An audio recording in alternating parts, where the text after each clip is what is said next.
নারায়ণগঞ্জ, রূপগঞ্জ সহ বিভিন্ন জায়গায় সেই কুষ্টিয়া থেকে কোরআনে কারিমের দাওয়াত নিয়ে আসতাম।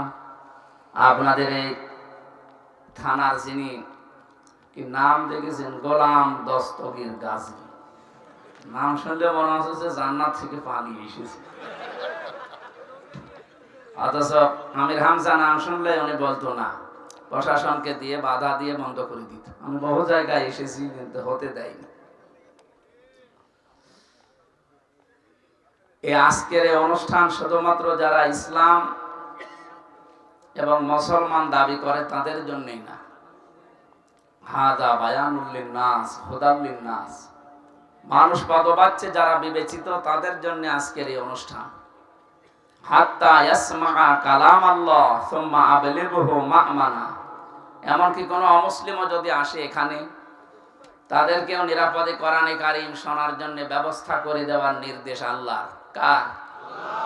এমনকি তাদের বাড়ি পর্যন্ত যেন নিরাপদে পৌঁছিয়ে যেতে পারে, এ দায়িত্ব আল্লাহ আমাদেরকে দিয়েছে। বাংলাদেশে ফেসবুকে যারা পালিয়েছে দুই বোন একসাথে, ওনারা উস্কানি দিচ্ছে বিভিন্ন নেতা কর্মীদেরকে দিয়ে। এখনো পর্যন্ত এ দেশে যারা পরিত্যক্ত অবস্থায় আছে, এদের কোন গর্তে লুকিয়ে আছে আল্লাহ জানে আর তারা জানে। মাঝে মাঝে মুখ বের করে বিভিন্ন নাম দিয়ে। ওরা নিজেদেরকে আর সামনে মানুষের সামনে উপস্থাপন করার যোগ্যতা নেই, হারিয়ে ফেলেছে। এই জন্য হিন্দু ভাইদেরকে দিয়ে ওরা কাজে লাগাচ্ছে, বিভিন্ন নামে সাম্প্রদায়িক দাঙ্গা সৃষ্টি করার জন্য ওখানে বসে বসে গুটি চালতেছে। ফেসবুকের এই সমস্ত মিথ্যা উস্কানি কখনো বিশ্বাস করবেন না।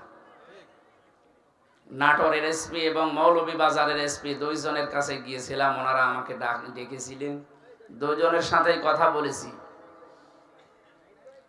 ওনারা জানিয়েছেন এই কথাগুলো জনগণকে জানাবেন, আসলে মানুষ যেন বিভ্রান্তি না হয়।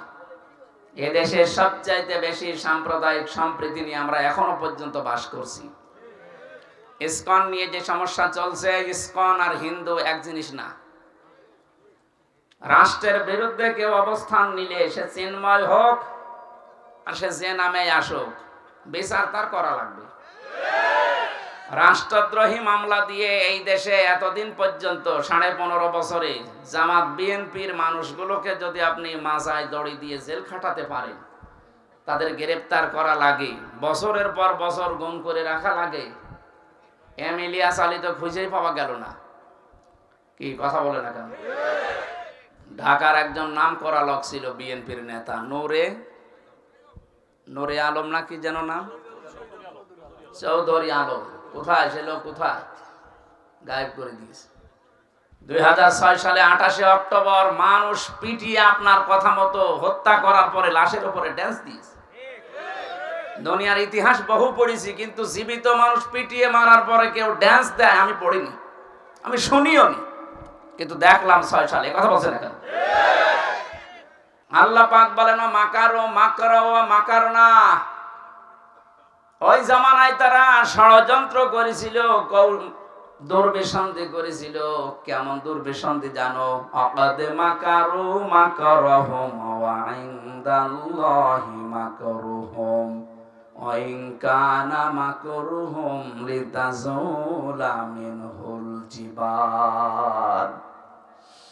হে নবী, কাফেরদের যে ষড়যন্ত্র এমন পর্যায়ে পৌঁছিয়েছে, মনে হচ্ছে পাহাড় পর্যন্ত তার নিজের জায়গা ছেড়ে দেবে। 15.5 বছরে আমরা মনে হচ্ছে কুল কিনারা হারিয়ে ফেলেছিলাম। বাংলাদেশে এমন কোন দিক বিভাগ নেই যেখানে তারা ষড়যন্ত্র করে নাই। এই যে পুলিশ ভাইগুলো দাঁড়িয়ে আছে, পোশাকটাকে পর্যন্ত তারা কলঙ্কিত করে ফেলেছে। আগে পুলিশ দেখলে মানুষকে সম্মান দিত, ভয় পেত, ভয়ে হোক আর সম্মানে হোক।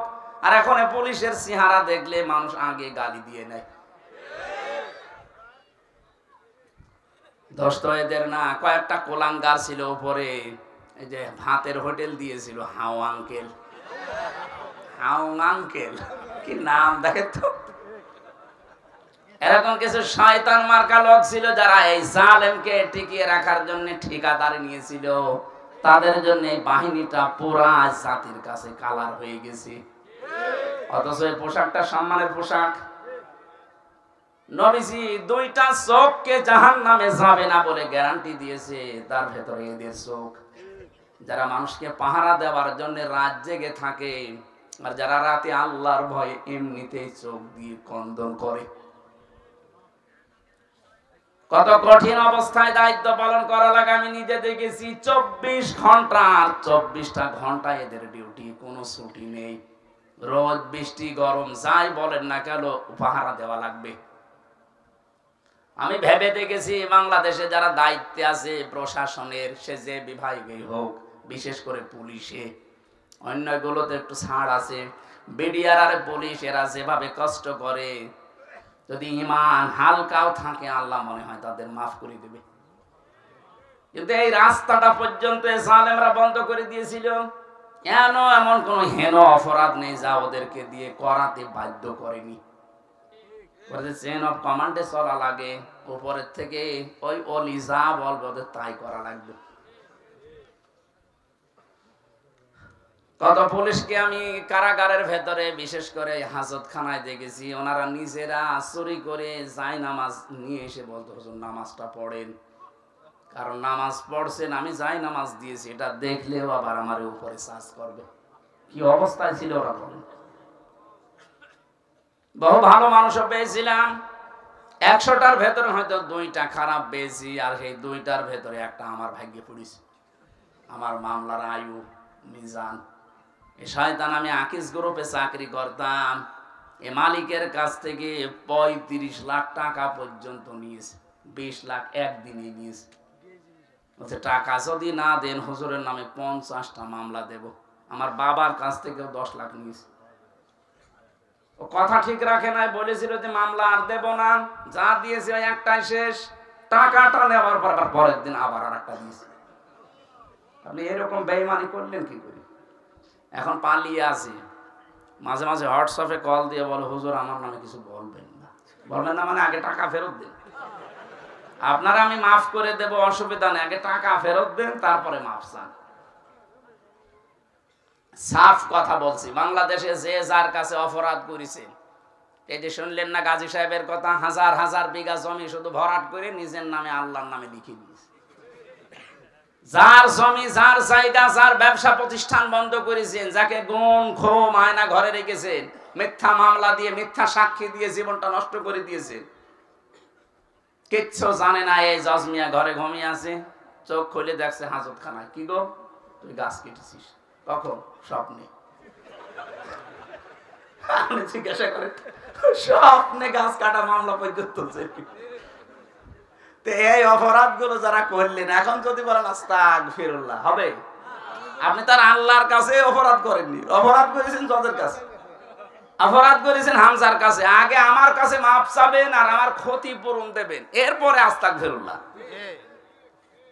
কাশিমপুরে যে দেখে এক ওসি দেখা করতে এসেছে, বলছো হুজুর আমার আস্তাগফিরুল্লাহ দেখেন তো কিভাবে। আমি এই নির্বাচনে বাইরে ছিলাম, রাত 12টার পর থেকে আমার যে এসআই আছে, কনস্টেবল আছে, এই যে সমস্ত আল্লাহর ওলিদেরকে নিয়ে আমি একেবারে ফজর পর্যন্ত আল্লাহর নামে ভোট কাটা আরম্ভ করলাম। দেখেন কোরআন শরীফ আমার সামনে, এইভাবে বলছি, ফজর পর্যন্ত আমি আল্লাহর নামে ভোট কাটলাম, বাক্স ভর্তি করে জায়গা মতো পাঠিয়ে দিলাম। এরপরে ওযু করার পরে, গোসল করার পরে 2 রাকাত নামাজ পড়ে বললাম আস্তাগফিরুল্লাহ। হুজুর আমারে তওবা হয়েছিল না। কিসের তওবা করলেন আপনি? আপনি কি আল্লাহর কাছে দোষ করেছেন? একটা এমপি বানাতে 3.5 লাখ 4 লাখ হামজা লাগে, এক কথা বলছেন না কেন? আপনি আমার মতো হামজার অপরাধ করেছেন, আমার রায় আপনি দিয়ে দিলেন। অথচ আজ 8-9 দিন ধরে যারা 2 বোন পালিয়েছে, ওরা কিন্তু মিথ্যা কথা ছড়াচ্ছে বিশ্বের মোড়লদের কাছে যে আমরা নির্বাচিত ছিলাম, আমাদেরকে উৎখাত করা হয়েছে। এটা ডাহা মিথ্যা কথা। আপনি যে নির্বাচিত ছিলেন এটা যদি ঘোড়াও শোনে ও হাসবে। একটা কথা বললেন, একটা হাসি মানুষ এত বড় মিথ্যা কথা বলে? 15.5 বছরে দেশে নির্বাচন হয়েছে? বলেন বলেন। একবার তো 154 জন আন্দাজেই করে নিলেন, আর একবার তো ওসির বর্ণনা শুনলেন যে কি করে নির্বাচন হয়েছে। তো এই যদি হয় নির্বাচনের ধরন, নির্বাচিত হওয়ার ধরন, যে শয়তান পর্যন্ত হাসবে না? আমাদের এই জাতিকে আপনি বাইরে এখন মিথ্যাবাদী বানানোর পায়তারায় আছেন। সারা দুনিয়া জানে যে 15.5 বছরে এদেশে গণতন্ত্র ছিল না, এদেশে মানবতাও ছিল না। তাছাড়া সে নিজে বর্ণনা করলাম যেটা দেখে দেখে বলেন, এটা মানবতার সাথে যায়? হ্যাঁ, 14 বছর একটা মানুষকে আটক করে রাখেন। মাঝে মাঝে চিন্তা করতাম যারা আমাদের দায়িত্বে থাকতো, ওই মাটির নিচে যারা পাহারা দিত, ওরা বাইরে যে সংসার করতো কি করে? ওদের বিবেক নেই। আমার মনে হয় এরা হয় লাল পানি খেত না ঘুমের বড়ি খেত। তাছাড়া ওদের ঘুম আসা সম্ভব না। ওই দৃশ্য দেখে আসার পর বলেন, একটা মানুষ এত বড় নখ হয়ে গেছে, ওর দিকে তাকালেই তো ভয় লাগে। অথচ দায়িত্ব পালন করে আসতো 8 ঘন্টা করে বাড়ি চলে আসতো, আবার তো তার পরের দিন যেত। গোপন কিছু মানুষকে ওখানে দায়িত্ব দিত, সবাইকে দিত না। এত বড় বড় বড় অপরাধ করার পরে এখনো পর্যন্ত আপনি যদি বলেন আমি কি করেছি, আপনার বিবেকে মনে হয় কুকুরে পোশাক করেছে।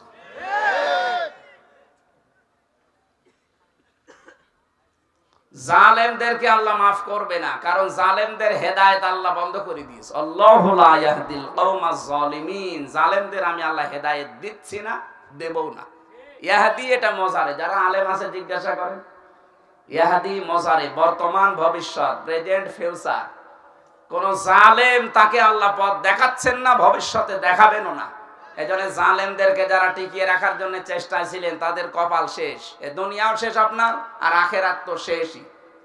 কারণ জালেমদের বিরুদ্ধে মামলা দায়ের করবে সরাসরি আল্লাহ নিজে। সূরা শুরার 42 নম্বর আয়াত, ইন্নামাস সাবিলু আলাল্লাযিনা ইয়াজলিমুনান নাস।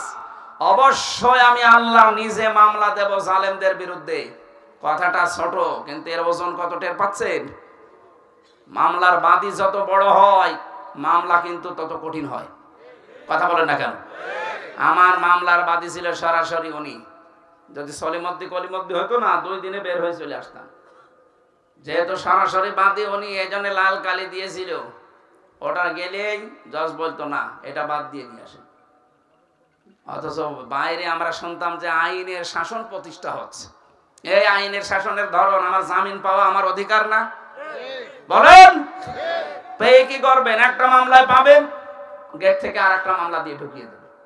এই ছিল দেশের গণতান্ত্রিক অধিকার, ন্যায় বিচারের এই ছিল বাংলাদেশে দৃষ্টান্ত। আর এটা বাইরের দেশে ছড়িয়েছে যে আমরা আইনের শাসন প্রতিষ্ঠা করেছি। নাউজুবিল্লাহি মিন যালিক।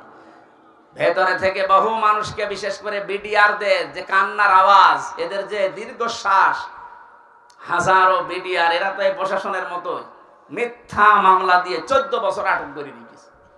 তাহাজ্জুদ পড়তে যখন উঠেছি রাতের বেলা, দেখতাম মুরব্বী যারা বিডিআর আহ করে একটা আওয়াজ দিত। আমার মনে হয় এই দীর্ঘশ্বাস, এই আওয়াজ আল্লাহর আরশে গিয়ে ধাক্কা খেয়েছে। জালেম কি এমনি পড়েছে? এই মানুষের দীর্ঘশ্বাস আর এদের বরদোয়ার আর লানতের কারণে পড়েছে। আল্লাহ পাক বলেন ওরা ষড়যন্ত্র করেছিল, এমন ষড়যন্ত্র মানুষ হতাশ হয়ে গেছে, না আর মনে হয় সূর্য উঠবে না। মাকার না, আমি আল্লাহ কিন্তু কৌশল করেছি। মাকরন, কৌশল করার মতো। অহুমলা ইয়াশউরুন, তারা টেরও পায়নি আমার কৌশল। এবার আসেন তো, শব্দ দুইটা এক। আমি আলেমদেরকে বলছি মাকারো মাকরাও শব্দ দুইটা, এরপরে মাকার না মাকরন, এখানেও শব্দ দুইটা। এর মূল মাদ্দা যেটা মেন কাফরা, মাকার মানে ষড়যন্ত্র করা, এটা কাফেরদের বেলায়। আর মুসলমানদের বেলায়, আল্লাহর বেলায় এটা ষড়যন্ত্র হবে না, হবে কৌশল। তাহলে এই বাংলাদেশে যারা ইসলামের বিরুদ্ধে, মানবতার বিরুদ্ধে অবস্থান নিয়ে যারা ষড়যন্ত্র করেছেন, তাদের বাংলা অর্থ করা লাগবে ষড়যন্ত্র, কূট বুদ্ধি। আর এইটা যখন উল্টি আপনি আল্লাহ এবং মুসলমানদের সামনে লাগাবেন, তখন আর ষড়যন্ত্র করা যাবে না, তখন দেওয়া লাগবে কৌশল। কথা বুঝতেছেন? কি বুঝলেন এখান থেকে? একই অস্ত্র আপনি মানবতা ধ্বংসের কাজে ব্যবহার করবেন, ইসলাম ধ্বংসের কাজে ব্যবহার করবেন, আপনি সন্ত্রাসী, আপনি জঙ্গি। এই কথা বলেন এখানে। ওইটা ইসলামের পক্ষে যদি কেউ কাজে লাগায়, মানবতার পক্ষে নিয়ে দাঁড়ায়, ওইটা তখন আর জঙ্গি সন্ত্রাসী হবে না, ওইটা হবে জিহাদ। শব্দ কিন্তু দুইটাই এক, মাকার। তা আল্লাহর ক্ষেত্রে হবে কৌশল, কাফেরদের ক্ষেত্রে হবে ষড়যন্ত্র। আল্লাহ পাক বলেন কি হয়েছে আপনি দেখবেন, ফানজুর কাইফা কানা আকিবাতু মাকরিহিম। হে নবী আপনি একটু নজর করে দেখেন এদের এই ষড়যন্ত্রের পরিণাম আমি আল্লাহ কি দেখিয়েছি এদেরকে। আন্না দাম্মারনাহুম ওয়া কওমাহুম আজমাইন। আন্না একালিফ টান আছে, দাম্মারনা এখানেও টান আছে, জমা মুতাকাল্লিম। অবশ্যই আমি আল্লাহ তাদেরকে ধ্বংস করে দিয়েছি, তাদের জাতি, তাদের গোষ্ঠী, তাদের দলের লোক সবাইকে। এতটুকু যদি আল্লাহ শেষ করে দিতেন আমি আয়াতটা পড়তাম না। পরের আয়াতটা আল্লাহ এমন ভাবে মিলিয়েছেন আমার মনে হয় বাংলাদেশ দেখে নাজিল করলেন। আপনি একটু দেখেন তো পরের শব্দটা, ফাতিলকা বুয়ুতুহুম খাবিয়াতাম বিমা যালামু ইন্না ফি যালিকা লাআয়াতাল লিকাওমিন ইয়ালামুন। আমি এখানে দুইটা শিক্ষা বের করেছি, এই ভালো করে শুনুন। এই ছেলে ওঠাউঠি করো, কি সমস্যা কি? বসো। প্রসাব পায়খানার বিড়ি খাওয়া ছাড়া যদি কেউ বাইরে যান তার খবর আছে। বিড়ি খেতে যদি নেশা লাগে খেয়ে আবার চলে আসবে। আশপাশে না দূরে যাবেন, পুলিশ আসে কিন্তু, ধরলে আবার জরিমানা নেবে। বিড়ি খাওয়া ছাড়া বাইরে যাবে? হয়তো বলছেন না, তার মানে বিড়ি খোর এখানে আছে। ঠিক আছে ভাই, খুব বেশি নেশা লাগলে আকিস বিড়ি আর আজিজ বিড়ি আছে, খেয়ে চলে আসবে। যাচ্ছে, যান তাড়াতাড়ি যান। দুই বিড়ি খোর একসাথে যাচ্ছে, মানে আছে জামাত বদ্ধ বিড়ি খাবে। তাড়াতাড়ি গাড়ি আসবেন।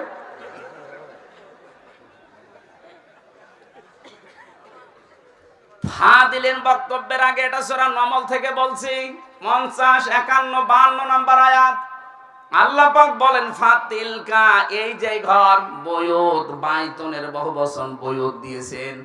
আল্লাহ বলেন হে নবী একটু তাকান না কেন, এই সেই ঘর। এই সেই, এই জবাব দেন, এই সেই কি? এই সেই ঘর কি? আল্লাহ বলেন এই সেই ঘর, খাবিয়াতান জনশূন্য করে দিয়েছি, সার শূন্য করে দিয়েছি, ওজাড় গৃহ বানিয়ে দিয়েছি। বিমা যালামু, তাদের জুলুমের কারণে। এই আয়াতটা যে কত বাস্তব, আগস্টের 5 তারিখের বিকাল 5টা বাজতে বাজতে আল্লাহ মিলিয়ে দিয়েছেন। সারা বাংলাদেশের 64 জেলার 630টা থানা, যেখানে যেখানে জালেমদের বাড়ি ঘর ছিল, মানবতা একেবারে উল্টিয়ে দিয়েছে। আপনি দেবধানে একটা ইট পর্যন্ত খুলে নিয়ে চলে গেছে। আমার কুষ্টিয়ার হানিফ কি দাপট ছিল, হাসিনার পরেই মনে হয় ওবায়দুল কাকা, এরপরে হানিফা। এরে আল্লাহ এমন অপমান করেছে, ওর বাড়ির ইটও এখন আর নেই, ওর বাড়ি এখন জাতীয় টয়লেট হয়ে গেছে। কারো পেটে ব্যথা হলে আমার মনে হয় ওখানে যে টয়লেট করে আসে। আমি আবু জেহেলের বাড়ি একবার বুঝতে পারি না যে এটা আবু জেহেলের বাড়ি, কাবা শরীফ তাওয়াফ করার পরে দেখছি উপরে একটু ঘুরি, যে দেখি পেটে ব্যথা। এক পুলিশকে ডাক দিয়ে ওনার ভাষা দিয়ে বললাম, ভাই এতক্ষণ তো ভালো ছিলাম, এখন আমার পেটে ব্যথা করছে। পুলিশ আমার বলছে ইয়া হাজি আল হজ্জা, তাই না বিলা দোকান। ও হাজি, দেশ কোথায়? জি তুমি বাংলাদেশ। বাংলাদেশ থেকে এসেছি। উনি আমারে বলছে ইয়া আখি ইয়া সাদেক, হে ভাই আপনি হাজি মানুষ, আপনি এখনো জানেন না এটা কোন জায়গা? না তো, আবু জেহেলের বাড়ি। আপনি এখনো পায়খানা না করে দাঁড়িয়ে আছেন, দাঁড়িয়ে দাঁড়িয়ে করেন। পায়খানা করে দেখছি আমার পেটের ব্যথা ভালো হয়ে গেছে, কারণ ওই জায়গাটা ছিল জুলুমের কারখানা। কথা বলেন না কেন? আজ সারা বাংলাদেশের যেখানে যেখানে জুলুম হয়েছে, তাকান ওই জায়গাগুলো আল্লাহ অভিশপ্ত বানিয়ে দিয়েছেন। 3 দিন আগের পেপারে দেখলাম, এই যে ঢাকার যে বাড়িটা, মানুষ অনেকে আবেগে যে চুমা খেত, অথচ সে বাড়িতে 8-9 জন একসাথে যে প্রসাব করছে, মনে হচ্ছে জামাতবদ্ধ প্রসাব চলছে। বিভিন্ন দিকে মুখ করে সবাই, আমার মনে হয় ওদের পেটেও ব্যথা। ওই জায়গায় কাজ করলে মনে হয় পেটের ব্যথা ভালো হয়ে যাচ্ছে। আমার তো যা মনে হচ্ছে কোরআনের আয়াতের দিকে তাকিয়ে, এখানে যেহেতু গণতন্ত্র হত্যা, মানবতা হত্যা, ইসলামের দুর্বিসন্ধি ওই বাড়ি থেকে হইতো, ওইটাই তো সারা দেশে কার্যকর হতো। এক কথা বলছে না কেন? যত রকমের মানুষকে কষ্ট দেওয়ার বুদ্ধি ওখান থেকে মানুষ বের করতো। একটা স্বামী হারা মানুষকে বাড়ি থেকে উচ্ছেদ পর্যন্ত করেছে ওই জায়গার পরিকল্পনা নিয়ে। মহিলার কান্না দেখেননি? বেগম জিয়া যে কান্না করেছে, আমার মনে হয় এদেশের প্রত্যেকের চোখে ওই কান্না দিকে পানি চলে এসেছে। এগুলো করেছে আবার নিজে নিজে বলছে। বাইরের দেশে যখন যেত বলতো ওনাকে উৎখাত করতে পেরেছি, এইটাই আমার সফলতা। নাউজুবিল্লাহ। এমনি তার ছেলেটা মারা গেছে, আর এক ছেলে তো মাজা ভেঙে দিয়েছেন। আর ওনার এমনিতেই স্বামী নেই, এটা বিধবা মেয়ে লোক যে কদিন আছে দুনিয়ায় থাক না, তারে পর্যন্ত আপনি বাড়ি থেকে এক কাপড়ে বের করে দিলেন। মানে আমরা মানবতার মানুষ কন্যা, শয়তানের মানুষ কন্যা দেওয়া দরকার। যা উপায়ন্তর দেখেছিলাম, আবু জেহেলের বাড়ির দিকে তাকিয়ে, বাংলাদেশের জালেমদের বাড়ির দিকে তাকিয়ে আমার মনে হচ্ছে এদেশের জালেমদের এই বাড়িগুলো, ব্যবসা প্রতিষ্ঠান, এদের অফিস আদালত গুলো আমার মনে হয় জাতীয় টয়লেট হয়ে যাবে। মানুষের দেশে পেটে ব্যথা হবে, বিভিন্ন মানত করবে, আর যে ওই জায়গায় ফেলে আসবে। এখানে কেন আল্লাহ এটা দিলেন? পরের আয়াতের শব্দের দিকে তাকাবেন, ইন্না ফি যালিকা লাআয়াতান। কেন লামে তাকিদ? আরবি গ্রামার যারা বোঝেন আপনি টের পাচ্ছেন। আল্লাহ বলেন অবশ্যই এর ভেতরে শিক্ষা আছে। লাম দিয়েছেন অবশ্যই। এর আগে আবার ইন্না আছে, ইন্না ফি যালিকা লাআয়াতাল লিকাউমিন ইয়ালামুন। যারা জ্ঞানী মানুষ তাদের জন্য শিক্ষা কি? আমি আল্লাহ এটা নিদর্শন করে রাখলাম যে জালেমদের যে জায়গা, এগুলো আমি আল্লাহ অভিশপ্ত করে দেই। পরবর্তী প্রজন্ম দুনিয়াতে যারা আসবে, যারা চেয়ারে বসবে, তারা যেন জুলুমকারী হয়ে না যায়। এরা 15.5 বছর দীর্ঘ সময় যদি ক্ষমতায় থেকে জুলুম করার কারণে বাড়ি ঘর পর্যন্ত এখন উজাড় হয়ে গেছে।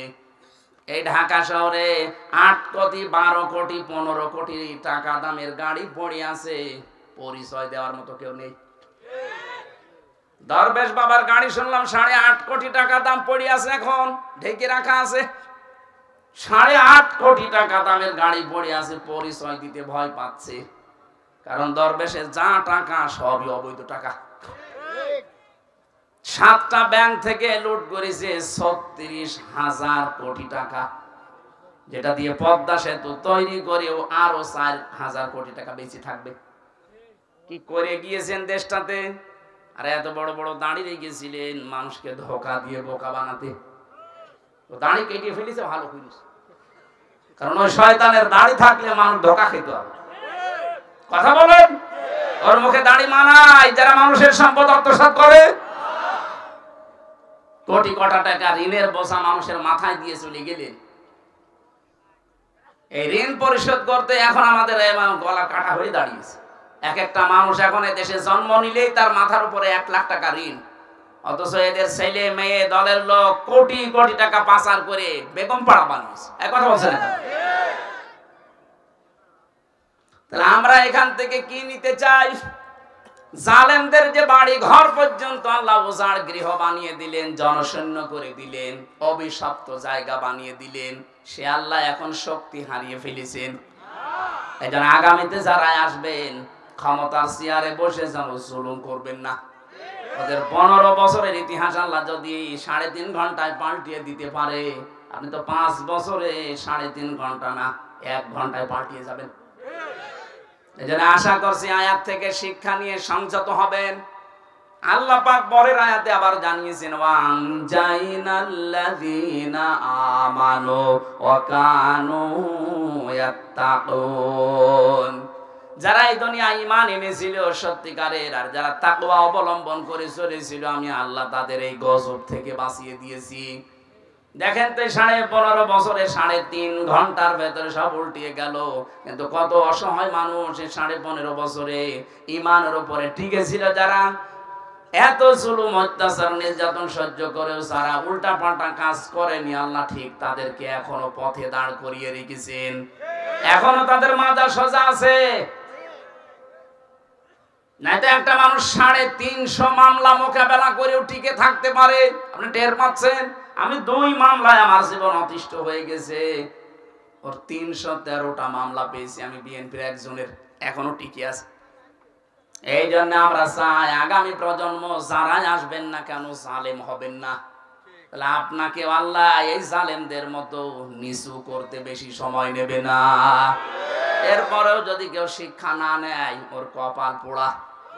আল্লাহ আমাদেরকে তুমি বাঁচাও, বলেন আমিন। এই জন্য আমার কথা ছিল, যারা মিথ্যা কথা মানুষকে বলছেন আমরা নির্বাচিত ছিলাম, এই মিথ্যাটা আর বলবেন না। সারা দুনিয়া জানে যে আপনারা অনির্বাচিত, জোর করিয়ে 154 জন এমনি হয়ে গেছেন। কথা বলে না কেন? আমার বংশের 100 জনের প্রায় 98 জন এই আল্লাহর ওলির মুরিদ ছিল। ওরা আমার মনে হয় নবীজিকে নবী মানতো শুধু নামে, ওদের আসল নবী ছিল বঙ্গবন্ধু। এমন কড়া, আমি 3টা বছর জেলে কোনোদিন খোঁজও নেয়নি, খবরও নেন। আমার আব্বাকে দেখলে আরো টিটকারি দিত। এই মানুষগুলো এই 2024-এর 5 আগস্টের 1:30টার পরে কল দেওয়া আরম্ভ করেছে, ভাতিজা কোথায়? কুষ্টিয়া। বলছে আমরা সব জামাত ইসলাম। জামাত ইসলাম মানে 3.5 ঘন্টায় পাল্টিয়ে গেছে। এই মানুষগুলো কি করেছে দুনিয়ায়। এই চাচাটা আমার 3 বারের চেয়ারম্যান ছিল। আমার দাদা ছিল 21 বছর আর ইনি ছিল 3 বছর, আপনজন। আমি তো নিজে দেখেছি, শুধু মার্কা নিয়ে আসতো নৌকা, আর আল্লাহ ওদের বানিয়ে দিত। ও নিজেও জানে যে আমি চেয়ারম্যান হব। আমার সাথে যিনি আমাদের কুষ্টিয়া জেলার এমপি, আমি এই যে কোরআন শরীফ সামনে নিয়ে আমি আপনাদের সাক্ষী রেখে গ্যারান্টি দিচ্ছি, হানিফ সাহেব, ওরা যদি আমার সাথে দাঁড়ায় ভোটে, যদি জীবনে আমার সাথে পাশ করতে পারে, আমি নাকে খড় দেব। ওনার যে তলা নিতে গেছে, কি করেছিলেন, কি হলো আপনার টাকা পয়সা নিয়ে? বাগেরহাট, সাতক্ষীরা, খুলনা, এই 3টা জেলার প্রায় অর্ধেক মাছের ঘেড় সব হানিফ সাহেবের টাকা কি ফেরেশতারা দিয়েছে? বলেন কি করলে হইতে, কি করে কি করলেন আপনি এই টাকা দিয়ে? এখন তো পালিয়ে আছেন, এখন তো গর্তের ভেতরে, মুখ বের করলে পিটিয়ে মানুষ মেরে ফেলবে। যা করেছেন, এই যে ইনু সাহেবকে মানুষ এখন পচা ডিম মারছে, অথচ ইসলামের বিরুদ্ধে মুখ ভেক্সকিয়ে কত কথা বলতো দেখেননি? কথা বলেন। ডাইরেক্ট ইনডাইরেক্ট যারা মানবতার ইসলামের বিরুদ্ধে ছিলেন, কাউকে আল্লাহ ছাড় দেয়নি, দেবেও না। আলাহুম আযাবুম মুহিন, যন্ত্রণাদায়ক আযাব আল্লাহ আপনাদের জন্য রেডি করে রেখেছে। তার প্রমাণ এই কালামানিক কলার পাতায় শুয়েছে আল্লাহ, ওর বেশি পর্যন্ত উঠে গেছে। হ্যাঁ, ওর সংসার করার কাজ শেষ। ওর বউ ঠেকে কিনা দেখে, আমার মনে হয় ওর বউ চিন্তা করবে ওর কাছে থেকে আমি করবো, ও দেখা যাচ্ছে আর একজনই ধরবে। এটা আল্লাহর সব চাইতে একেবারে নিম্ন শাস্তি। কেন আল্লাহ এটা দিয়েছেন? ইন্নামা নুমলি লাহুম লিয়াজদাদু ইসমা, এটা সূরা আলে ইমরানে। যখন ওদের পাপের বোঝা পরিপূর্ণ হয়ে যায়, তখন আল্লাহ আর ছাড় দেয় না। বিচারের চেয়ারে বসে কত অবিচার করেছে এই কালামানিক, এই কথা বলছেন না? জামাত বিএনপির নাম শুনলেও একবারে আন্দাজে চোখ বন্ধ করে রায় দিয়ে দিত, ফাঁসি। ওটা যদি মুরগি চুরি মামলা হয় তাও ফাঁসি দিত। অথচ মানুষ হত্যা করে বসে আছে, তাকে রাষ্ট্রপতির ক্ষমায় সসম্মানে বের করে দিত। আল্লাহ ছাড় দিয়েছেন কিন্তু ছেড়ে দেননি। আমরা চাই যারা এই দাঙ্গা বাঁধানোর চিন্তায় আছেন, ফেসবুকের সমস্ত ভুয়া নিউজ শুনে আপনারা উদ্বুদ্ধ হবেন না, বিশ্বাস করবেন না। এগুলো সব ওদের বানানো, আর ওরা বসে বসে 2 বোন এই গুটি চালতেছে। আমরা যেন এই ষড়যন্ত্রে পা না দেই। এ দেশে যা আছে অনেক ভালো আছি আমরা, বাইরের বহু দেশে আমি ঘুরেছি, সাম্প্রদায়িক সম্প্রীতি এত বেশি পৃথিবীর কোনো দেশে নেই। ইসকন নিয়ে যেটা সমস্যা চলছে, এটা আন্তর্জাতিক ভাবে না। ইসকন এবং হিন্দু এক জিনিস না। ওকে বলাৎকারের জন্য পর্যন্ত ইসকন থেকে বহিষ্কার করা হয়েছে, এখন সব বের হচ্ছে, তার যে চরিত্র সব ভিডিও বের হচ্ছে। সুতরাং হিন্দু ভাইরা যারা আছেন, অন্য ধর্মের যারা আছেন, উস্কানিতে পা দেবেন না। আর এই ফেসবুকের 100টার মনে হয় প্রায় 70টা কথা মিথ্যা কথা। এই কথা বিশ্বাস করে কেউ যদি আবেগে আপ্লুত হয়ে না, সেই যশোরে একবার গিয়েছিলাম মাহফিলে 18 সালে 19 সালে, যশোর MM কলেজের মেয়েরা মিছিল করছে ইফটিজিং এর বিরুদ্ধে, ডাইরেক্ট অ্যাকশন। একটা 20 বছর 25 বছরের যুবতী মেয়ে, বুকে কোনো ওড়না নেই, একটা স্কিন টাইট প্যান্ট পরা, গেঞ্জি হাফ গেঞ্জি গায়ে দিয়ে, হাতাও হাতা নেই, এরকম একটা মেয়ে যদি এক হাতে ব্যানার ধরে আর এক হাতে বলে ইফটিজিং এর বিরুদ্ধে ডাইরেক্ট অ্যাকশন, কেমন লাগে বলুন? তখন আমি বাসে চলতাম, চিন্তা করলাম যশোরের ওই পালবাড়ি মোড়ে পুলিশ আবার ধরলে না জানে এবার কোন সালের অপরাধী বলে চালিয়ে দেয়। ঢুকলাম পাশে এক চার দোকানে, ঢুকে দেখছি পুলিশ চা খাচ্ছে। আরে ভাই, আপনার যন্ত্রণায় আসলাম আমি এখানে, আর আপনি আমার সামনে। হুজুর একটা কথা বলি, বলে এই যে মিছিল আসতেছে, যশোর MM কলেজের মেয়েরা অনার্সে মাস্টার্সে পড়ে, 22 বছর 25 বছর বয়স, বুকে কোনো ওড়না নেই, দেখছেন না কিভাবে মিছিল করছে? এক হাতে ব্যানার আর এক হাতে ইফটিজিং এর বিরুদ্ধে ডাইরেক্ট অ্যাকশন দিচ্ছে। পুলিশ আমারে বলছে, হুজুর যে জিনিস আমি দেখছি মনে হচ্ছে ইফটিজিং আমি আগে করি। ঠিকই বলেছি। তাই জানে আপনারা উদ্বুদ্ধ হয়ে এরকম ইফটিজিং আমি আগে করি শুরু করেন না। ওনাদের ষড়যন্ত্র ওনাদের কাছে থাক, কেউ এই ষড়যন্ত্রে পা দেবেন না।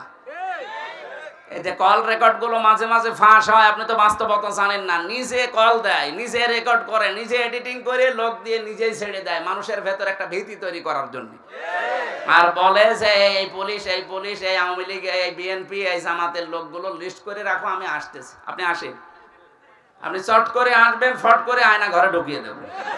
ভণ্ডামি করার জায়গা পান না, যা করেছেন আল্লাহ আপনাকে মাফ করবে না। পৃথিবীর ইতিহাস পাল্টিয়ে দিয়েছেন আপনারা।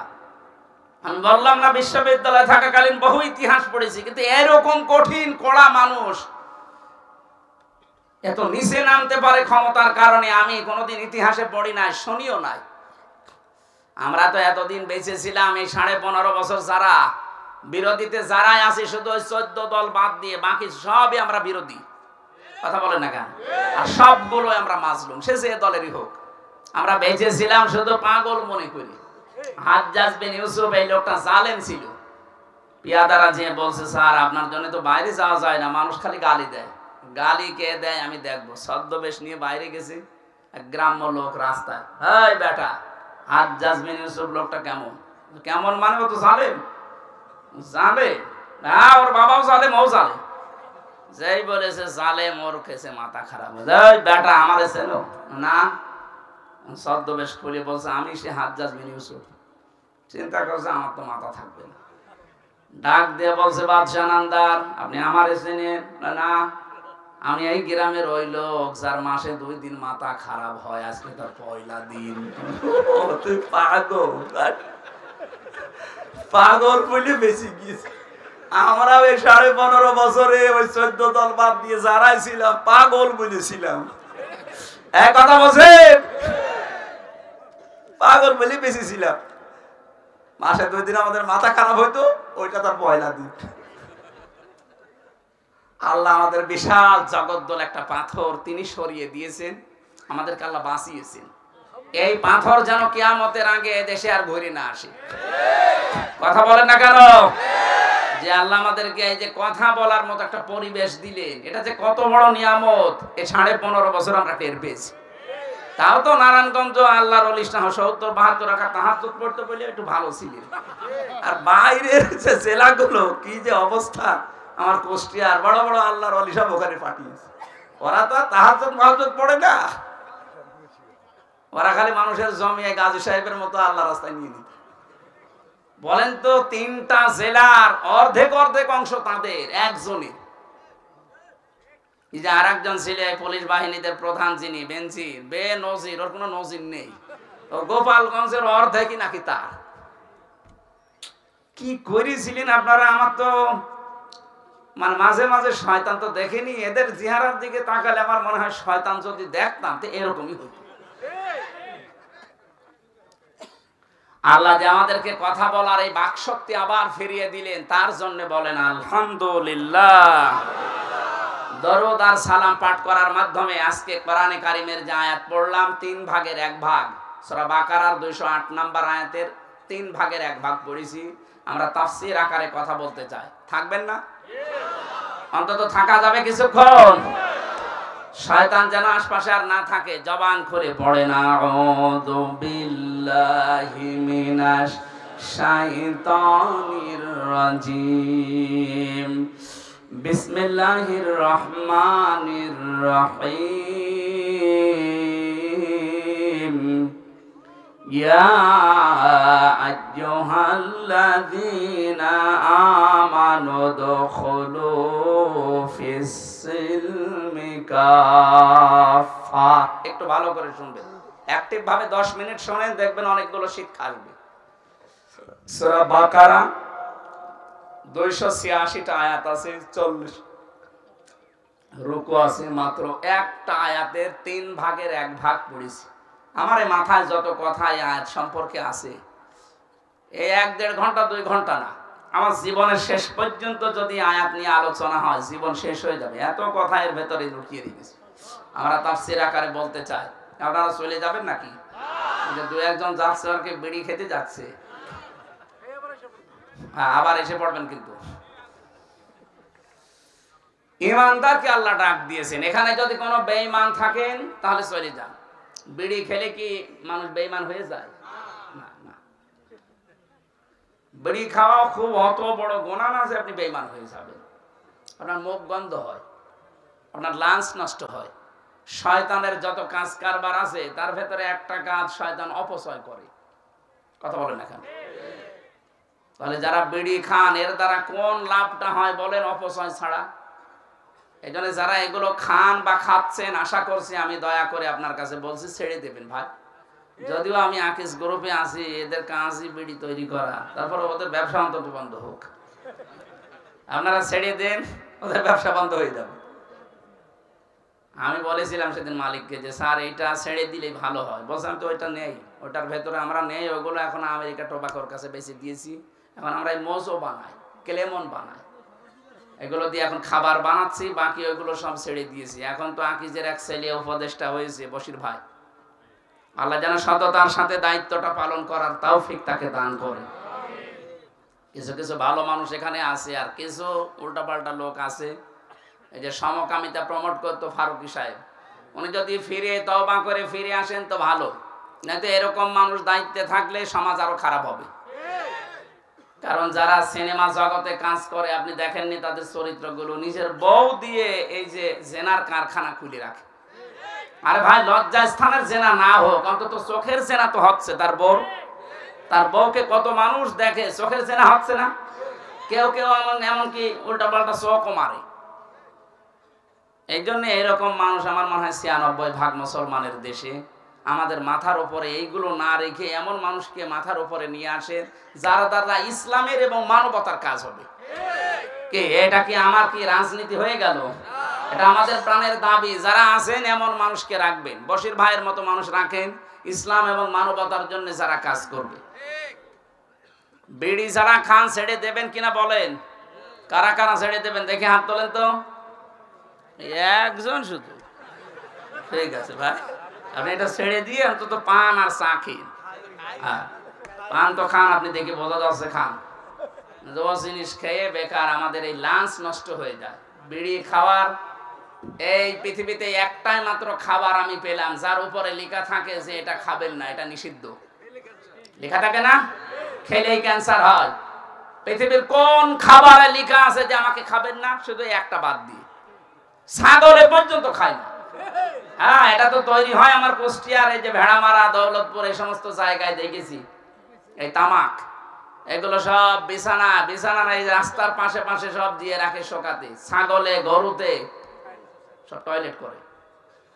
হ্যাঁ, এগুলো ঝাড়া দিয়ে প্যাকেট করে পাঠিয়ে দেয়। রংপুরে ওদের কারখানা আছে, ওখান থেকে আবার প্রক্রিয়াজাত করে এসে যশোরে, কুড়িগ্রামে, বিভিন্ন জায়গায় বানায়।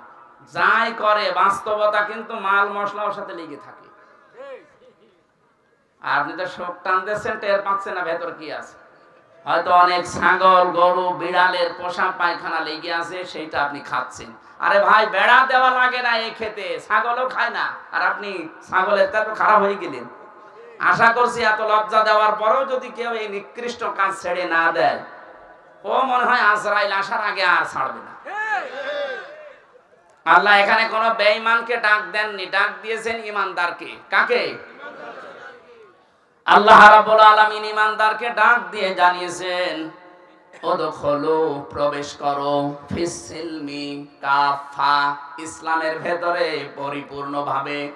জ্ঞানী মানুষ যারা, আলেম যারা, তাদেরকে বলছি, শব্দটা কিন্তু সিনের উপরে জবর দিয়ে পড়লে সালমন মানে শান্তি, আর জের দিয়ে পড়লে সিলমন মানে ইসলাম। আল্লাহ এখানে সিন দিয়ে দিয়েছেন। কোন কোন তাফসিরে মুফাসসিরিন কিরাম তারা সালমনও পড়ে। আল্লাহ বলেন, ওহে যারা ঈমানের দাবি করো, তোমরা শান্তির ভেতরে প্রবেশ করো পরিপূর্ণভাবে। কিন্তু এখানে সিলমন, যেহেতু আমাদের দেশে আমরা সিলমন পড়ি, 7 কিরাতে কোরআন শরীফ পড়া যায়। কয় কিরাতে? এখানে যেটা আছে সিলমন দিয়ে, আল্লাহ পাক বলেন সিলমন মাহাজেত ইসলাম, তোমরা প্রবেশ করো ইসলামে পরিপূর্ণভাবে। কিভাবে? এখন আমরা যে পরিপূর্ণ ইসলামে প্রবেশ করেছি, এটার প্রমাণ কি? এটার আলামত কি? নিদর্শন কি? এই ভালো করে বুঝতেছেন? আল্লাহ আপনাকে ডাক দিয়ে বললেন, ইমানদার দাবি করো, ইসলামে পরিপূর্ণভাবে দাখিল হও, প্রবেশ করো। এখন আমি বলছি হ্যাঁ আমি প্রবেশ করেছি, হবে না। আল্লাহ বলেন 5টা বিষয় যদি তোমার ভেতরে পাওয়া যায় দুনিয়ায়, তাহলে আমি আল্লাহর ভাষায় তুমি ইসলামে পরিপূর্ণ ঢুকেছো। এই কথা বন্ধ করে নাকি? এটা ভালো করে বুঝবেন। বসেন বসেন। ইসলামে প্রবেশ করার আলামত কয়টা? এবার আপনি নিজের সাথে মিলান তো, আপনি প্রবেশ করেছেন কিনা, নাকি আন্দাজেই? 1 নম্বরে কেউ যদি বলে আমি ইসলামে প্রবেশ করেছি, তার প্রথম আলামত সে আত্মসমর্পণ করবে। কি করবে? আত্মসমর্পণ কিভাবে করে? আমাদের জাতির পিতা যিনি, বানানো না, আসল যেটা, হযরত ইব্রাহিম আলাইহিস সালাম আত্মসমর্পণ করেছিলেন আল্লাহর কাছে। তিনি যখনই আল্লাহ ডাক দিয়েছেন, ইদ ক্বালা লাহু রাব্বুহু আসলিম, ক্বালা আসলামতু লিরাব্বিল আলামিন। আল্লাহ পাক বলেন, ইব্রাহিম আত্মসমর্পণ করো। উনি গাছের মাথায় কোড়াল দিয়ে কাঠ কাটছিলেন, ওখান থেকেই জবাব দিয়েছেন, আসলামতু লিরাব্বিল আলামিন। আমি যে কিছুক্ষণ আগে বলেছিলাম না, ইব্রাহিম নবী খাতনা করেছিলেন, এটা তার সুন্নাত। ওই গাছের মাথায় বসে উনি খাতনা করেছিলেন। আল্লাহ বললেন যে আত্মসমর্পণ করো। উনি বলেন আমি কিভাবে এখান থেকে করব? বলেন খাতনা করো। এখানে কোড়াল দিয়ে নিজে খাতনা করে ওই জায়গায় বলেছিলেন আমি আত্মসমর্পণ করলাম, আমার নিজের মন মতো আর কিছু নেই, এখন থেকে যা করবো আল্লাহ তোমার মন মতো। তাহলে এখান থেকে আমরা বুঝলাম কি, আমি ইসলামে প্রবেশ করেছি, তার প্রথম আলামত এইটা যে এখন থেকে আমার আর মন মতো কাজ হবে না, আমি দেখবো যে আমার আল্লাহর হুকুম এখানে আছে কিনা। আপনি এবার নিজের সাথে মিলান তো, আপনি এভাবে জীবন চালাতে পারেন, তাহলে বুঝবেন আপনি ইসলামে প্রবেশ করেছেন। এটা 1 নাম্বার গেল। আপনি যে ইসলামে আসলেন, এবার 2 নম্বর কি কাজ? জাতির পিতা ইব্রাহিম আলাইহিস সালাম, পরের আয়াতে দেখবেন, এটা সূরা বাকারা 1 নাম্বার পারা 19 নাম্বার পৃষ্ঠা 9 নাম্বার লাইনে আছে, 131-32 নাম্বার আয়াত। ওয়াসাা বিহা ইব্রাহিম বানিহি ওয়া ইয়াকুব ইয়া বানিয়া ইন্নাল্লাহা আসতাফা লাকুমুদ্দিন ফালা তামুতুন্না ইল্লা ওয়া আনতুম মুসলিমুন। বলেন আল্লাহু আকবার। আমি কি কথা বোঝাতে পারছি তো? বুঝতেছেন? যারা আছেন বাংলা শিক্ষিত হন আর আরবি একটু খেয়াল করবেন, দেখবেন আনন্দ পাবেন। আল্লাহ পাক বলেন ইসলামে প্রবেশ করো, আমি বলছি করলাম না। ইসলামে প্রবেশ করেছেন পরিপূর্ণভাবে, তার আলামত কয়টা? আর জোরে। 1 নাম্বার আলামত আত্মসমর্পণ। কিভাবে করবেন আল্লাহ শেখাচ্ছেন, যে জাতির পিতা কিভাবে করেছে দেখ। তুই যেহেতু ইব্রাহিমের সন্তান নাকি, আমরা ইব্রাহিমের সন্তান জাতি হিসাবে। এজন্য তিনি যেভাবে আল্লাহর সামনে আত্মসমর্পণ করেছেন, আমাদের উচিত ওইভাবে করা। বাবা যেভাবে, সন্তানও সেইভাবে। আর আমরা এমন বাবা পেয়েছিলাম যে হোকা খায়, এরকম বাবা ছিল না, বানানো বাবা।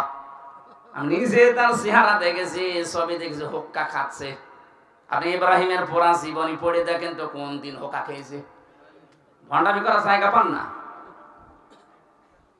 জাতির পিতা বানিয়ে দিয়েছেন, এটা কোরআনে কারিমের সাথে পুরাপুরি সাংঘর্ষিক। সূরা হজের 78 নম্বর আয়াতের মাঝে আছে, মিল্লাতা আবিকুম ইব্রাহিম হুয়া সাম্মাকুমুল মুসলিমিন। তোমাদের জাতির পিতা আমি আল্লাহর ঘোষণা দেওয়া একজন, নাম কি? আর জোরে বলেন।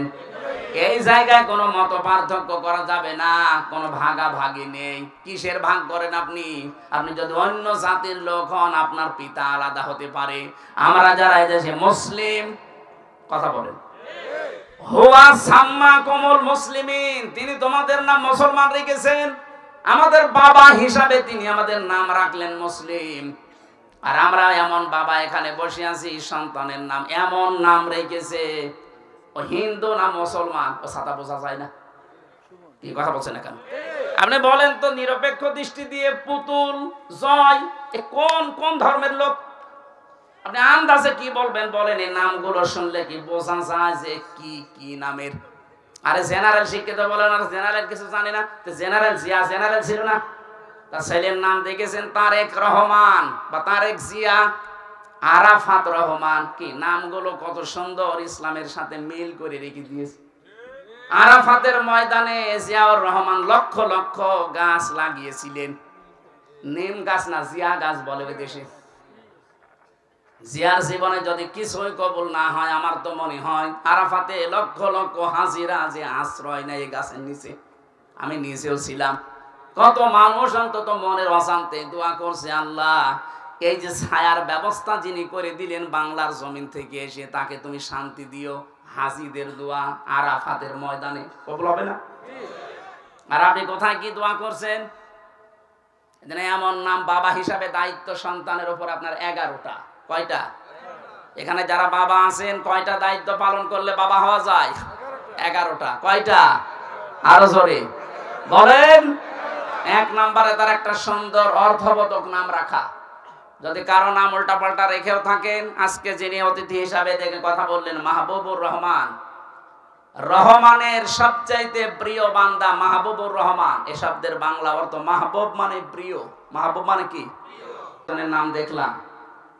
মনির মানে আলো, জামান মানে এই যে এখন যা জামানা চলছে, জামানার আলো, এরকম একটা অর্থবোধক নাম রাখেন। আপনার নাম বাবা হিসাবে তো ভালোই নাম ছিল, মুজিবুর রহমান, কিন্তু নামগুলো পরবর্তী প্রজন্ম এসে টিউলিপ, জয়, পুতুল, কি কি নাম রেখেছেন?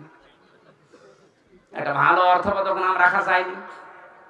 এই জন্য ওনারা সাথে ভুল করেও থাকে। আমরা যারা বাবা সামনে হব বা হচ্ছি, এমন অর্থবোধক একটা নাম রাখবেন, কিয়ামতে আল্লাহ যখন কিছুই খুঁজে পাবে না, অন্তত নাম দেখে যেন মাফ করে দেয়।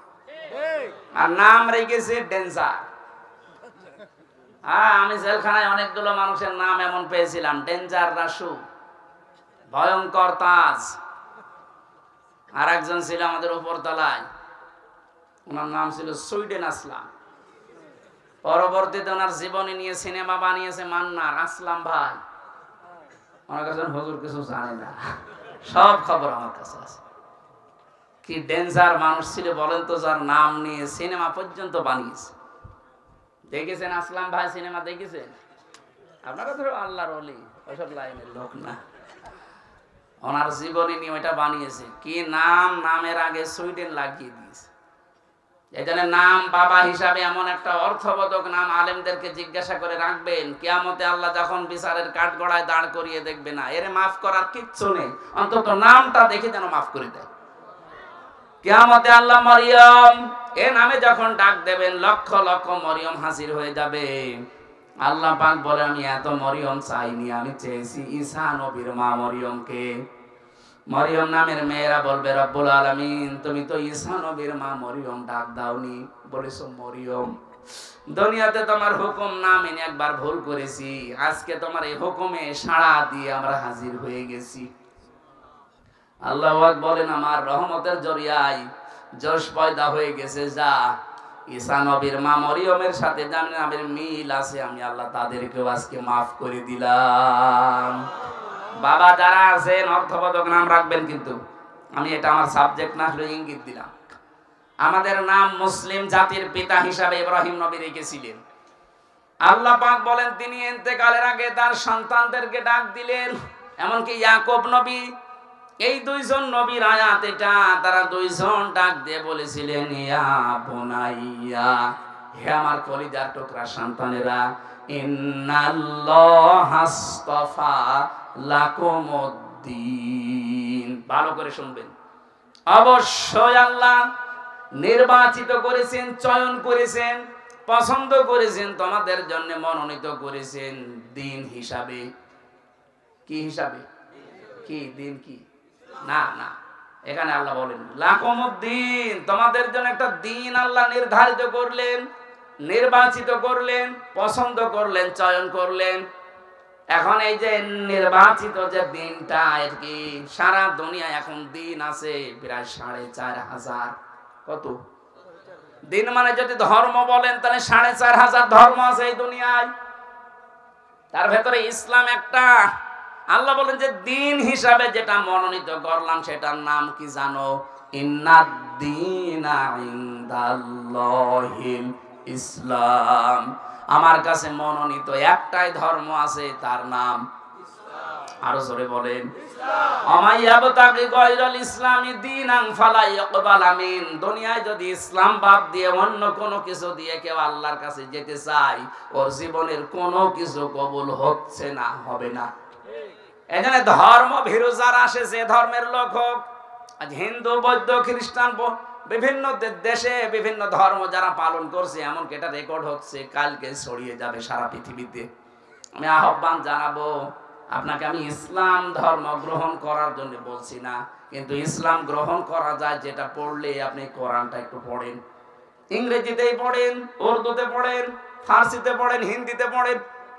4500 ভাষায় এই কোরআন এখন রূপান্তরিত করা আছে, ব্যাখ্যা করা আছে। আমি আহ্বান জানাচ্ছি অন্য ধর্মের লোকদেরকে, আপনি ইসলাম গ্রহণ করতে আমি বাধ্য করছি না, কারণ ইসলামে জোর জবরদস্তি লা ইকরাহা ফিদ্দীন। আমাদের দিন যেটা ইসলাম, এখানে কোনো জবরদস্তি নেই, কোনো বাড়াবাড়ি নেই। আপনাদের আমরা বলছি আপনি একটু মেনে নেন, একটু পড়েন কোরআনটা, আরবিতে পড়েন আর ইংরেজিতে পড়েন। পুরাটা একবার যদি আপনি শেষ করেন, আর যদি মানুষ হয়ে থাকেন, মানবতা একটু কাজ করে, বিবেক, আপনি দেখবেন মুসলমান না হয়ে পারবেন না। কারণ দুনিয়াতে একটাই শান্তির ধর্ম আছে। 800 বছর এই পৃথিবীটা, আমাদের এই অঞ্চলটা মুসলমানরা স্বাধীন চালিয়েছে রাষ্ট্র, এই ভারতবর্ষ। কত? 800 বছর যদি আমাদের ধর্মে জোর জবরদস্তি থাকতো, আল্লাহর কসমে 800 বছরে ভারতবর্ষে একটাও হিন্দু পেতেন না। কই আমরা তো এটা করি নাই, অথচ এই কয়েক বছরের ভেতরে আপনারা মোদির শাসন আমলে দেখতে পাচ্ছেন মুসলমানদের মসজিদের সামনে যে ওরা উলু দিচ্ছে। আপনারা যদি এগুলো করেন, বিশ্বে কিন্তু আপনারা একা না, মাত্র 120 কোটি হিন্দু আছে তামাম দুনিয়া মিলে, আর তামাম দুনিয়ায় 175 কোটি মুসলমান। কত? সব চাইতে বেশি আছে হিন্দু ধর্মে 220 কোটি, 230 কোটি খ্রিস্টান, তারা সব চাইতে বেশি আছে জাতি হিসাবে 2 নম্বরে। কিন্তু আমরা একেবারে ফেলে দেওয়ার মতো না। ঝামেলা করলে সারা পৃথিবীর মুসলমান যদি এক হয়ে যায়, শেষে আর পোড়ানোর মতো হিন্দু পাওয়া যাবে না। এজন্য আমরা সব মিলেমিশে থাকতে চাই। আজ ভারতবর্ষে যা করছেন, এটা দেখলে আমাদের কান্না আসে যে আপনাদেরকে আমরা 4 ভাগ 96 ভাগ মুসলমান, আমরা মাত্র 4 ভাগ আপনারা জামায়া ধরে রেখেছি। এক কথা বলছেন এখানে 800 বছর শাসন হয়েছে, একটা মানুষকেও জোর করি না যে মুসলমান হওয়াই লাগবে, এখনো করি না। শুধু বলছি আপনি পড়েন, ধর্মীয় গ্রন্থ যদি সত্যি পড়েন আপনার বিবেকে নাড়া দেবে। পড়াটা একবার পড়ে দেখেন। এই যে লরেন বুথ, টনি বেলওয়ারের শালিকা 3 বছর কোরআনে কারিম একাধারে পড়ার পরেও খ্রিস্টান মুসলমান হয়ে গেছে। সাংবাদিকরা জিজ্ঞাসা করছে, আপনি খ্রিস্টান জাতিতে আপনি মুসলমান হয়ে গেলেন কেন? লরেন বুল বলছে, দেখেন আমি কোরআনে কারিম মুসলমানদের ধর্মীয় গ্রন্থ পুরা 3 বছর টানা টানা করে পড়েছি, আনা কম জানা কম করে না, বুঝে বুঝে পড়েছি ব্যাখ্যা সহ। 3 বছর আমি 53 জায়গায় লাল দাগ দিয়েছিলাম। ওরা বলে আমাদের ধর্মীয় গ্রন্থ কোরআনে কোনো ভুল নেই, আমি পেয়েছি 53 জায়গায় লাল দাগ দিয়ে দিয়ে ভুল ধরলাম। তো আল্লাহ যেখানেই ভুল ধরে দেখি তার পরের আয়াতে পরের পাড়ায় আল্লাহ এই জবাব 1500 বছর আগে দিয়ে দিয়েছে। শেষে আমার জীবনের ভুল ধরা পড়ে গেছে, আমি আর নিজের ধর্মেই থাকি নাই, চলে এসেছি ইসলামে। লরেন বুল কিন্তু যেমন তেমন মেয়ে লোক না, টনি বেলওয়ারের শালিকা, অনার্স মাস্টার্স এবং পিএইচডি করা একজন মহিলা। এই মহিলা যদি এই অবস্থায় 3টি বছর কোরআনের কাছে এসে নিজের ধর্ম বাদ দিতে পারে, বাংলাদেশ সহ বিশ্বে যারা অন্য ধর্ম মানেন, আপনি যদি সত্যিই পরবর্তী যে জগৎ আসতেছে এটা বিশ্বাস করে থাকেন, আমরা পরকালে বিশ্বাসী আর হিন্দুরা পুনর্জন্মে বিশ্বাসী, ওরা আরেকবার জন্ম নেবে আবার আসবে, যদিও এটা বাস্তবতার সাথে মেলে না। এজন্য আহ্বান জানাবো, আপনারা আসেন, আমাদের ধর্মীয় গ্রন্থ এটা সবার জন্য উন্মুক্ত। আপনাদের অন্যান্য ধর্মের মতো না যে ধর্মীয় গ্রন্থ খালি ওই ঠাকুররা পড়তে পারবে আর কেউ পড়তে পারবে না, এটা সবার জন্য, সে যেই হোক। কথা বলেন না কেন? হাদা বায়ানুল লিন্নাস হুদাল লিন্নাস। মানুষ আপনি পড়েন, আপনাকে পরিবর্তন করতে কোরআন বাধ্য করবে, এমন কিছু আল্লাহ এর ভেতরে দিয়ে রেখেছে। তাহলে এই যে ষড়যন্ত্রগুলো হচ্ছে এটা আশা করি বন্ধ হয়ে যাবে। তাহলে দিন হিসাবে আল্লাহর কাছে মনোনীত ইসলাম, ইসলাম বাদ দিয়ে অন্য কোন নিয়ম নীতি দিয়ে আল্লাহকে রাজি করা যাবে না। 4500 ধর্মের কোন ধর্ম আল্লাহর কাছে গ্রহণযোগ্য না, শুধু ইসলাম বাদ দিয়ে। সুতরাং যারা ইসলাম পেয়েছি, ইসলাম মানি, বলেন আলহামদুলিল্লাহ।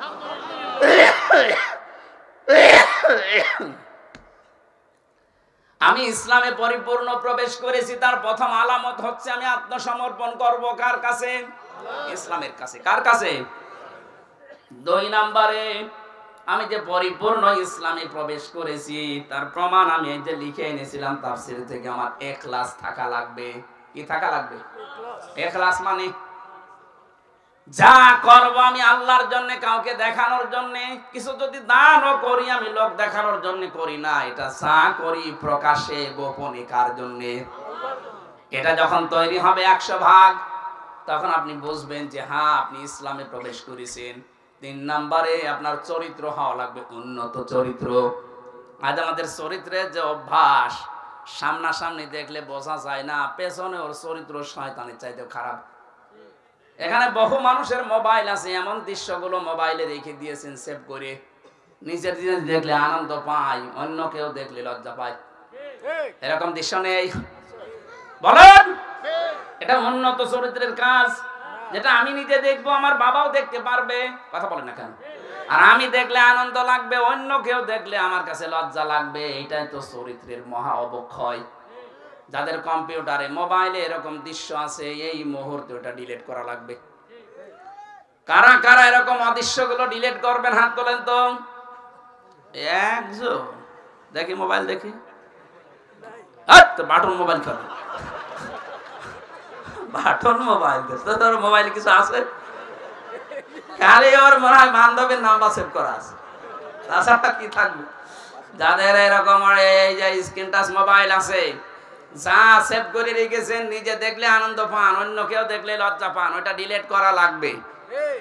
উন্নত চরিত্র করতে হলে এই লাইনে না গেলে আপনি পারবেন না। 4 নাম্বার, আপনার আকীদা বিশুদ্ধ হওয়া লাগবে। আজ বাংলাদেশ জামাত ইসলামের যারা আছে, এদের একটা মিথ্যা তহমত লাগিয়ে দেয় যে এদের আকীদা ঠিক নেই। তোমার আকীদা এত ভালো, একটু ফাঁসির দড়ি গলার কাছে আসুক, আকীদা সব বেরিয়ে যাবে। সুতরাং এই উল্টা পাল্টা ফতোয়া দিয়ে মুসলিম একটা দল এই বাংলাদেশে এই 53 বছরের সবচেয়ে বেশি জুলুমের শিকার এই বাংলাদেশ জামাত ইসলামী। এই মুসলিম দলের উপর এই মিথ্যা তহমতটা দিয়ে নিজের গোনার পাল্লা ভারী করাবেন না। তাদের আকীদা ঠিক নেই, আপনার আকীদা খুব ভালো আছে। আপনার যে সমস্ত বইপত্র লেখা, ওর ভেতরে আকীদার তো আও নেই, শুধু বেআকিদার কথা লেখা। আর উল্টা পাল্টা যে ফতোয়া দিয়ে এদের আন্দাজে ভুল ধরেন, এদের পুরা বইটা পড়ে দেখবেন। আকীদা বাংলাদেশের সবচেয়ে আকীদা শুদ্ধ এদের আকীদা। খালি ফতোয়া দিয়ে বেড়ায় মানুষের বিরুদ্ধে, নিজেরটা ঠিক নেই। 5 নম্বরে শুধু আকীদা শুদ্ধ হলে হবে না, লেনদেনে স্বচ্ছ থাকা লাগবে। বাংলাদেশে এটা সমস্যা বেশি। দেখতে তো ভালো মানুষ মনে হয়, 5 ওয়াক্ত নামাজ পড়ে, রোজা রাখে, হজ করে এসেছে, কোন দোকানে যদি বাকি থাকে ও দোকানের সামনে দিয়ে যায় না। লেনদেন যদি স্বচ্ছ না হয়, যতই নামাজ পড়েন নামাজ কিন্তু কবুল হবে না। আর আপনি ইসলামে প্রবেশ করেছেন, এটা আপনাকে কোনো আলামতের ভেতরে নেই। এই 5টা, কয়টা? আত্মসমর্পণ করা আল্লাহর সামনে। 2 নম্বরে ইখলাস লাগবে আমাদের সব কাজে। 3 নম্বরে উন্নত চরিত্র অর্জন করা লাগবে। 4 নম্বরে বিশুদ্ধ আকীদা লাগবে আমাদের। 5 নম্বরে লেনদেনে স্বচ্ছ থাকা লাগবে। এই 5টা যদি জীবনে পাওয়া যায়, আল্লাহ বলেন তুই ইসলামে পরিপূর্ণ প্রবেশ করেছিস। এইটা আমরা দেখাতে চাই আল্লাহকে। কথা বলে না কেন? মা বোন যারা এসেছেন, শুধু নামাজ পড়া, রোজা রাখা আর কালো বোরকা পরা ইবাদত না আপনার জন্য। আপনার ইবাদত হচ্ছে স্বামী যখন বাইরে থেকে আসবে, স্বামীকে আনন্দ দেবেন, সে যেভাবেই হোক, সাজ করে কথাবার্তা দিয়ে অভ্যর্থনা জানিয়ে স্বামীকে আনন্দ দেওয়া, এটা আপনার জন্য ইবাদত। 2 নম্বর ওয়াইজা গাবা আনহা হাফিজাতুহু, যখন স্বামী বাইরে যাবে তখন আপনি নিজেকে হেফাজতে রাখবেন। 3 নাম্বার ওয়া তুইনু আলা দীনি যাওজাতিহা, স্বামী যদি দিনের কাজে যায়, মানবতার কাজে যায়, তখন তাকে সাহায্য করবেন, সময় দেবেন, উদ্বুদ্ধ করবেন। কিন্তু অনেক মহিলা নামাজ পড়ে, রোজা রাখে, স্বামী দিনের কাজ করে, স্বামী মানবতার জন্য কাজ করে বেড়ায়, আরো বাধা দেয়। না, আপনার নামাজ হচ্ছে না। 4 নম্বরে স্বামী যদি আদেশ করে আর ওটা যদি জায়েজ হয়, আপনার জীবন থাকতে মানা লাগবে। কথা বুঝতেছেন? আমি যত স্বামী এখানে বসে আছি, প্রত্যেকটা স্বামী আমরা চাই বিয়ের পরে আমার মা বাবা আমার সাথে থাকবে। 100টা না 98টা মহিলা এটা চাই না। আরে মহিলা চাই না, তার কারণ আছে। এই মহিলাকে ওর মা আর ওর বড় বোন ওখান থেকে খালি টিপস দেয়। আমি কি বেশি বলে ফেললাম? না, আপনি মা বোনের কথা শুনে নিজের শ্বশুর শাশুড়ির সাথে খারাপ ব্যবহার করলে জীবন ও স্বামীর মন পাবেন না। উপরে উপরে হয়তো জজমিয়া সংসার করার জন্য আপনাকে ভালোবাসা দেখাবে, তোর মা বাবার সাথে যদি খারাপ আচরণ করেন, দেখতে না পান, জীবন ওর মন পাবেন না। আমি নিজে স্বামী হয়ে বলছি, এই কথা বলছেন না? জজমিয়া, এটা মনের কথা না? আল্লাহ মেয়েদেরকে 4টা কাজ করার তৌফিক দেন, বলেন আমিন। আগামীতে কোনো জায়গায় আসলে আমরা কথা বলবো আবার। আমরা 3 বছর জেলে থেকে অনেক কিছু হারিয়ে ফেলেছি। শরীরে বহু রোগ, ডায়াবেটিস এত বেশি, 19 পয়েন্ট ছিল। ডাক্তার বলেছে রাত 10টা 10:30টার পরে আপনি আর জেগে থাকবেন না। কিন্তু আপনারা তুলতে দেরি করে ফেলেন, তো এই জন্য আমারও দেরি হয়ে যায়। 11টা বাজে। আবার বাড়ি যাব, কালকে ডবল মাহফিল আছে কুষ্টিয়ায়। আজকের মতো শেষ করে আগামীতে এই সোনারগাঁও, এরপরে কাঞ্চন, আরো কোথায় কোথায় নেওয়ার কথা আছে। যেখানে আসবো কথা বলবেন ইনশাআল্লাহ। আল্লাহুম্মা আমিন। আমার কারাগারে বসে লিখিত বই আছে।